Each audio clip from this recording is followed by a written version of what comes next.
Shivani, welcome to the show. Thank you. Thanks for having me.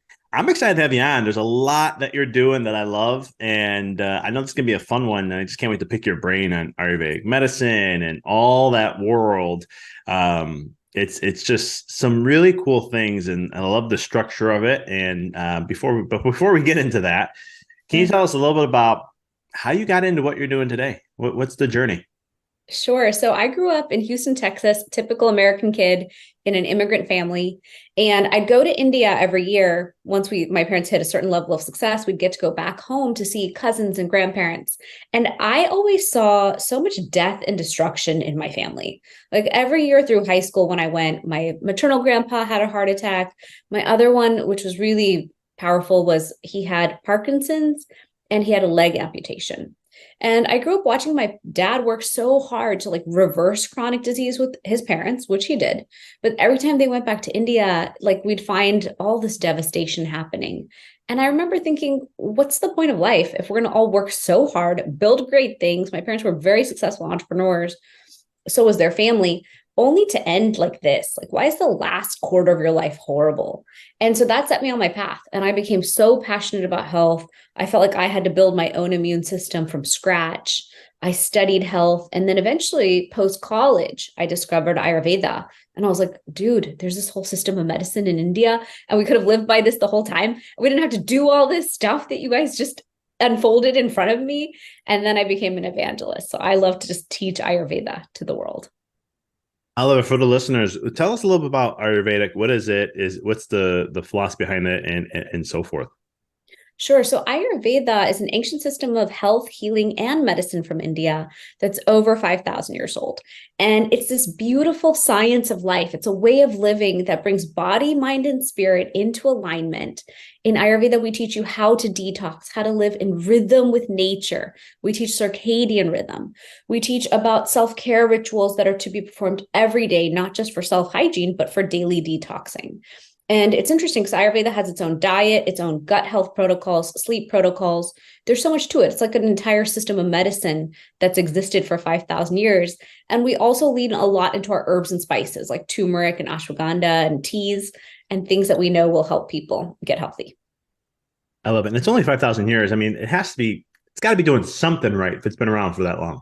Yeah, it didn't die out. So, I love yeah. it. And so let's if you don't mind, we'll dive in a little here. So I know, like, when I got into studying Ayurveda, I loved the doshas. I mean, it really summed it up for me, from a digestive perspective and how I need to eat in a certain way.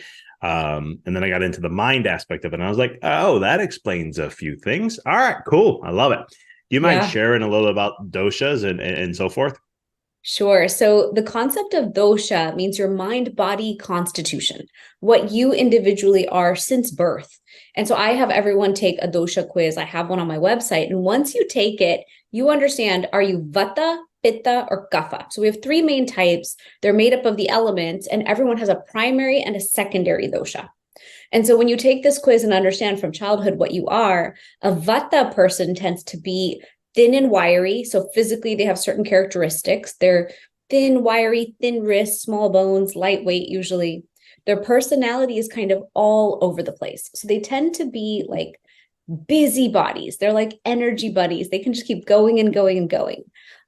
They're also people who get easily distracted and tend not to finish their work. Like if they start a project, they're like ADD and they keep going. And then a Vata person has certain health issues that they struggle with, like poor sleep, poor digestion, just because they're always in motion. And they have very much the wind and ether energy. That's the energies of a Vata person. A Pitta person is very fire. So I'm a Pitta. A Pitta person's like fire with some water flow element. But a Pitta person's more medium body, red faced. They're like red hair. They tend to have early graying. A Pitta person's also very fiery in their personality. They're ambitious, they're focused, they're driven. They're like entrepreneurial, go getter. But the negatives of the Pitta is they tend to explode on people. They tend to call like volcanic eruptions and destruction in their lives if they're not managing themselves carefully and seasonally. Pittas can really cause some damage. And then we tend to have our own health issues. We tend to run inflamed, tend to have our own like struggles with our own bodies, but mainly inflammation and things like that. Because again, fire is overburning in the body. And then you have Kapha. A Kapha person is like big boned, stronger, of the earth, curly, thick, luscious hair, rounder features. They're like your person who can lift heavier. Kapha person tends to be one thing at a time. Like their mind is very slow and steady wins the race. They tend to be very loyal and loving and caring, like fiercely caring about their people. And a Kapha's health issues struggle with digestion being slow because they're very earth with water. And so they're like, if they get up off the couch, they got to get everything in life done, because once they sit on the couch, they're not going to get up again. And so each of these doshas requires us to look at our lives and figure out what we eat, when we eat it, build a schedule, build a rhythm, live according to your seasons. And what's cool is once you know your dosha, you can leverage it. So I leverage my dosha to accomplish everything I want. And then I know all the pitfalls of my dosha, so I keep those in check and balance.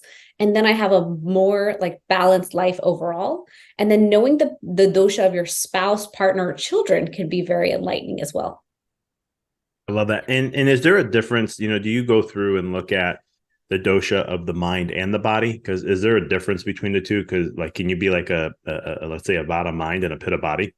Yes, for sure. You can. And so it's so important. That's why people go to Ayurvedic practitioners. When I first started, I was like, we should, operationalize this. We should automate this. But you can't truly automate the like texture and finesse of Ayurvedic practitioners, because when I sit down with people, sometimes they are one way mind, one way body, and they were that template at birth. That's their like OG original template.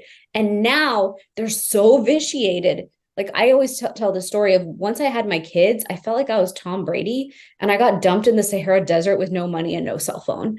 And someone was asking me to walk back to my original self. And it took years to like align to, I'm a pitta and I'm a warrior and I'm meant to win in my work. So that misalignment, when you bring it back to wholeness, is really powerful. I love that. And I only bring it up because I know I'm a pitta mind, pitta body, and it's like, they have fieriness in all levels and whatnot. And it was one of the things where I love practicing fasting in the health world and all about the importance of it. But then when I started looking at it, like I was kind of questioning things a little bit, and I'm like, I don't know. And I started looking at Ayurvedic medicine and seeing what they say about fasting. And correct me if I'm wrong, it was saying like for someone who's a pitta, it's not good to put the fire out. You got to keep that fire going. And it's very Yeah. crucial for overall health. Yeah, I try every health fad. I'm like a closet biohacker. People call me all the time. They're like, "What are you trying?" I'm like, "Well, I tried this, and this, and nothing worked." And I just tried trying to fast. I tried yesterday and this week, putting myself into an 8-hour window. It threw me off so bad. I couldn't work yesterday. I got this headache. I was all over the place. And I thought to myself, I was like, what is this misalignment? And I think, one thing is Mindy Pell's, this author, I'm reading her book. She talks about fast like a girl and how women have to look at our cycles. I think that's one piece. But what I love about Ayurveda is always like, please don't go to the extremes. It's your body. Like, be gentle and be kind. We can't be crazy. And then when I go to the biohacking conferences, I'm always like, guys, like you could have just walked in nature for an hour and accomplished a lot of what you're doing here with this tech. Like Ayurveda literally says circadian rhythm, go in nature. And we're being these crazy people buying, and I succumb to it too. I want all the tech too, but I have like a laundry list of my wife laughs at me. I have an Excel sheet of all the tech that I eventually want to get to have. And she's just like, I'm like, no, but I know nature is easier to do it. Just go out 10 minutes of sunshine every day, put your feet in the ground and ground myself, reset. Beautiful. Here we go. That kind of thing. Exactly. So I try to make that time in the evenings. I'm always like, let's go to the park. Let's move everyone. And I get my feet in the earth that way. Love that. So what has, because I love how you brought it up, that Ayurvedic, to me, when you were explaining it, sounds like it's something that brings us back in connecting with nature. Correct me if I'm wrong, but is that kind of the principle behind it? Absolutely. Ayurveda teaches us that nature is the queen of all things. Nature is Mother Earth. Nature heals all. And we are to live in symbiotic existence with nature. And what's interesting is modern day times has pushed us so far out of that. In modern day times, we're like, I don't have to sleep at that time. I don't have to wake up with the sun. I can do whatever I want. My whole life can be chemical and processed and industrialized. And so it's interesting to see the circling back towards ancient, because it had to happen. There's too much death, disease, and destruction now for us not to recognize that the current path isn't a good one. Yeah, I couldn't agree with you more. I mean, I think sometimes it's just part of that human nature, because like if you look at it, excuse me, when you're bringing about the ancient, looking back, it's like we're doing that in everything now. We're looking at ancient wisdom 3,000 to 5,000 years ago, and we're going, hey, guess what? They had it right all this time. We tried to step away from it and think we knew better, and now we're kind of going, yeah, the science has finally caught up and said, no, they were right from the beginning. And I think that's happening in every element of life, especially when you're bringing up the Ayurvedic stuff.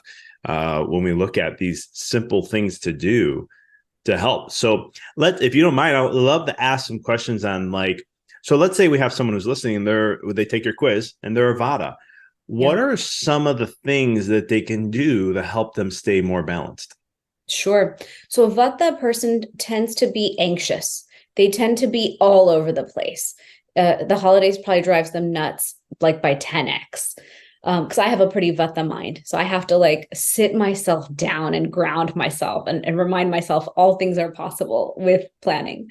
A Vata person can tend to get like, here's what's funny about the Vata person.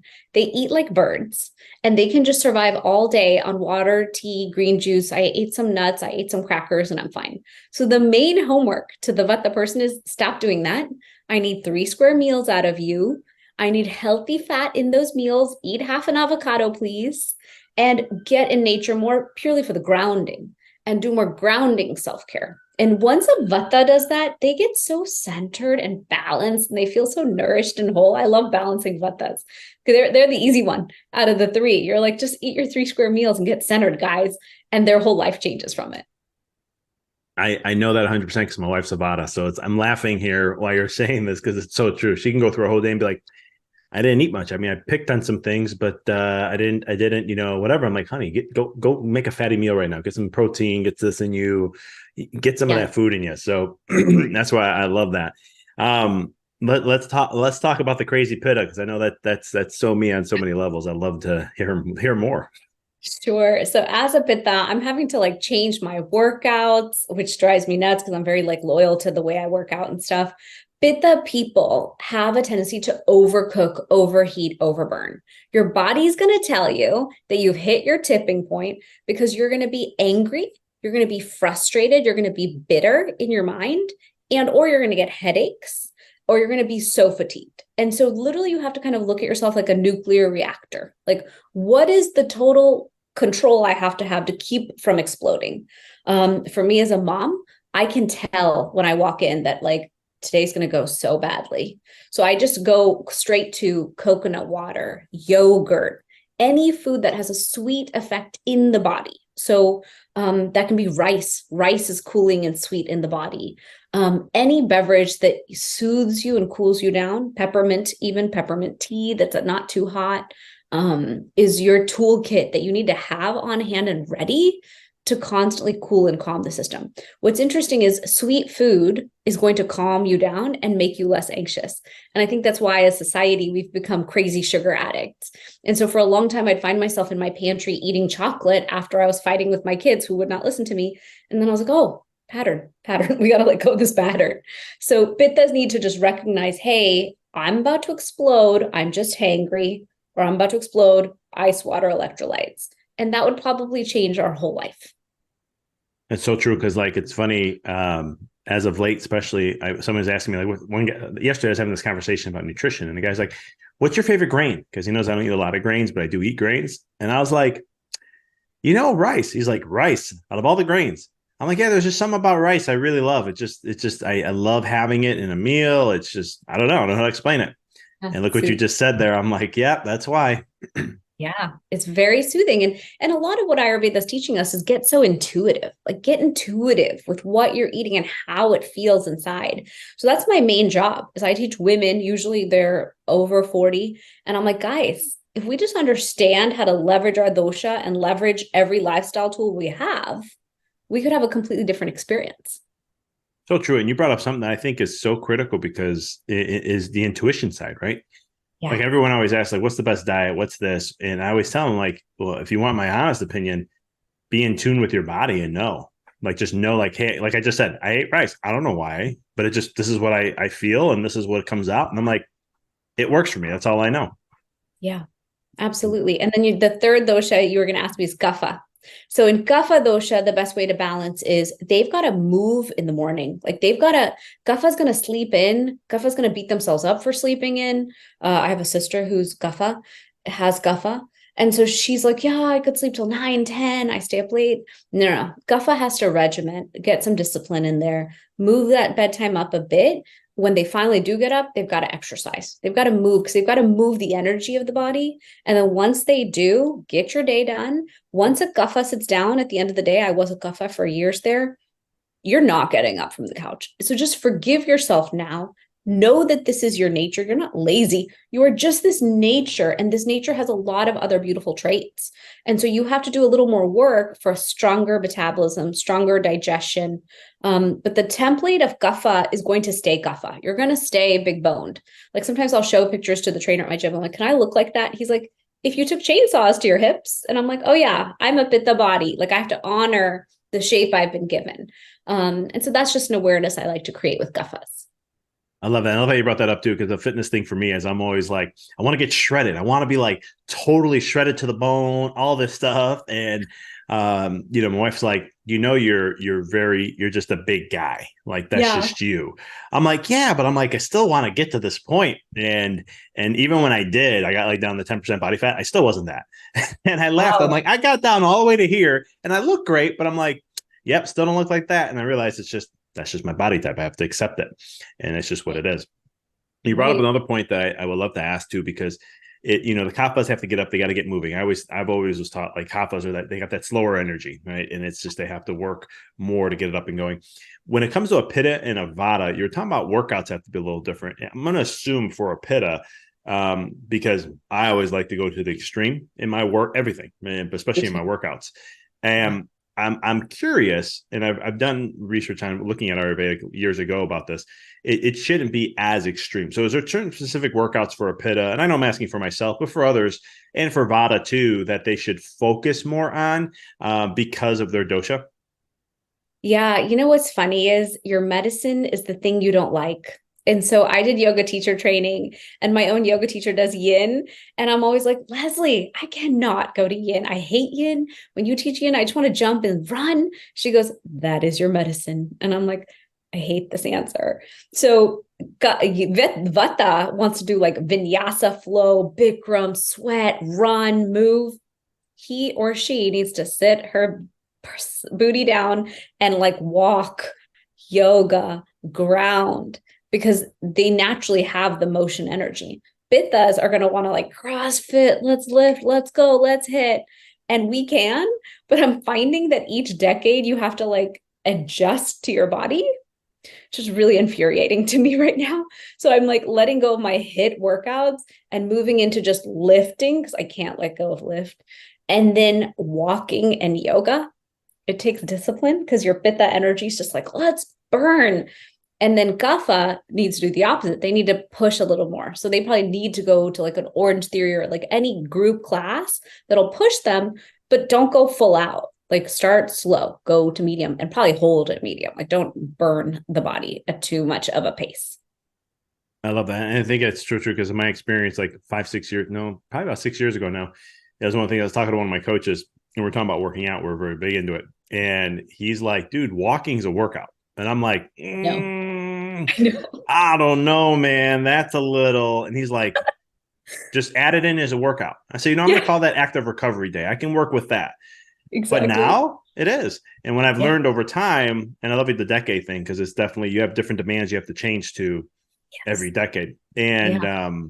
it's one of those things where now what I do that has worked for my energy levels, at least in my, because I could tell I'll get like very mentally fatigued out. And I'm just like, Yeah. why is my energy low? And then I want sweets. Go funny you Right. say that. But Yeah. is if I do those like real intense workouts only like 2 to 3 days a week, Yeah. and then I ease the rest, I can see my body shows like, hey, look, we like this, not as inflamed. Yeah, And I'm like, okay, I feel good. I feel thin. This is where I want to feel like, and that's it. And so exactly. it's that nice balance of working through it, and over the years, letting my intuition guide me. But now you're helping me like go back and remember, like, got to go pay attention a little bit of the pitta stuff again, just to refresh my Yeah. memory. Yeah, because like yesterday, I fasted into my workout, did a leg day. I love leg day. I live for that day. Went full out, went heavy, got home, had my protein, had such a horrible headache. I was like, you overburnt. Like you should have like hydrated, eaten pre-workout. Like this all got mismanaged for your pitta self. And now you're gonna have to fight this headache and you're gonna do stupid stuff. Like it's just such an awareness. So then I was like, okay, how are we going to address this better? You want glute Saturday. What's the game plan? So we can constantly calibrate instead of like quitting things and saying, oh, that doesn't work. How about it needs to work to my dosha, to my season, with my sleep, with my life, and how do I accomplish my goals? No, it's so true, because like even for me, because I do legs twice a week, and it's my I used to never do legs. I just sprinted, and now I do legs. And one of the things my wife will notice is like, she goes, "You're carving up a lot." Said, "It's leg day tomorrow. I need to get as much reserves in me now, because I know if I don't do this tomorrow, I'll feel that exhaustion feeling, and I'll Yeah, be tired, and then I get that. I don't get headaches, but it's not like I should feel good after my workouts and feel energized. And sure. sometimes when I feel the opposite, I'm like, I missed something along the way. Yes, exactly. Now I love this. I'm trying to think. So we talked about for the body. Do you mind diving in a little bit about the mind, and how people, when they find out their pit of mind, is it very similar stuff? Is it just grounding and that's it for, let's say, a vata, or is there other things that they can do or utilize to help restore some balance, and keep that balance going for themselves with the mind? You know, mind is very much like we focus so much on body because we're attached to our physical appearance. What's so beautiful about Ayurveda is it's much more about our mind and spirit connection. Physical body, yes, it's a temple. Yes, we should honor it. Yes, we should take care of it. And so, yeah, I mean, Ayurveda speaks so much about how yoga is a sister science, meditation, pranayam, deep breathing. In Ayurveda, we teach that whatever you consume, that is becoming part of you. And so we teach that at night, can you read something spiritual or good? So you're nourishing the mind with good food before you go to sleep. And then you're waking up with your own mind giving you good answers. So really holding discipline in who you surround yourself with, what you consume, and building mindfulness practices. So many of the mindfulness practices right now are what Ayurveda would teach us: journaling, gratitude journal, and these kinds of things. But truly, what I have found, because I'm not a good meditator in the morning, I wish I was. If I just walk in nature, I can tune out the world. I don't podcast or listen to anything on the when I'm walking. I literally just say, I'm going to find 5 things in nature that are just stunning. And once I do that and I bring my awareness to nature, I'm like, dang, the flowers are stunning and the trees, and I'm so lucky. And I live in Florida, and this is, like it's like a gratitude walking practice. And motion, I find, helps process so much of our emotions. And if we can process our emotions, life is much better. So we have to figure out our best way to clear. For me, yoga and walking does it beautifully. For others, it might be Pilates. I know some people don't like yoga at all. But I think finding what balances your mind is key. I think walking and yoga is great for a vata. I think it's great for a pitta. Even a kapha, walking is phenomenal. And so just allowing nature to heal you, find more parks, find more places in nature, build the rhythm into your life of walking or being in nature 10 minutes in the morning, 20, 30 minutes at night if you can. Nowadays, when I get a phone call and I know they're going to talk a lot, I just start walking. I'm like, all right, I'm not sitting here to listen. If I'm not on a Zoom, I don't have to be seated. And so just building that habit of moving more, because I think we've become so sedentary and thus we've become so stuck in our thoughts and our emotions. So true. But one of the things is, when the way you're doing your walking, that is meditation. Yeah. I love it. When you're just taking that moment to pick out 5 things, and you just be in the present moment with that's a beautiful form of meditation. And that's something I had to learn years ago about, like, oh, I don't have to sit and meditate all the time. I can go and walk and just be in the moment of what's around me. And that's a meditation. Exactly. I love that. I'm going to shift gears just a little bit. I wanted to talk a little bit about. I know you're very big in turmeric, and I Yes. love to dive quickly in for a few minutes on this, at least, Sure. about um, what, you have a product and so forth. And I want to just know a little bit about, what is like the basic benefits when someone can utilize turmeric in their life. Sure. So I did my master's in Ayurvedic sciences, and my PhD dissertation was on turmeric because when I heard about all the benefits of it, I was like, we all need to be using this plant in our lives, and I'm going to go discover how we can improve it. But turmeric is such a powerful anti-inflammatory, antioxidant, antibacterial, antiviral, antifungal. It goes after, recently, my study is more into longevity. So it helps with cellular senescence, autophagy, apoptosis, all these big words that basically mean when cells need to die and go off, curcumin helps us do that. And then when it comes to oxidation, which is part of what we're feeling when we're aging, curcumin not only like reduces oxidation that's happening, it goes after the things that are causing the oxidation. So it's a powerful preventer. And then where my area of research was most interesting was the anti-inflammatory aspect. So for me, every time I get hurt, I have to take NSAIDs and stuff for the pain. And I always thought, why am I taking something that gives me the side effect of stomach aches? And so that's what led me to creating my line of supplements, because I was like, if turmeric could be so effective, I wonder if I could convince all of chiropractic, orthopedics, and Western medicine to use this as a natural alternative or an adjunct solution. Like offer your solution, offer this, and maybe the patient can come off the other one sooner. And then they're holding a natural solution that goes after the root cause. And so what most people don't know is out of the turmeric plant that we're all sprinkling on our chicken or drinking in lattes, only 3% is the curcuminoids. And so if you're not taking the curcuminoids or the one curcumin, which is the most effective at reducing inflammation, you're not getting the therapeutic benefit that you might want. And that's why like some companies, they will always, like I've seen before, like this is 27 times stronger than, XYZ, because you shared that one piece about it's only 3% when you take turmeric compared to an extract where you can get it more concentrated of the curcumins, which is the magic power right there alone. Exactly.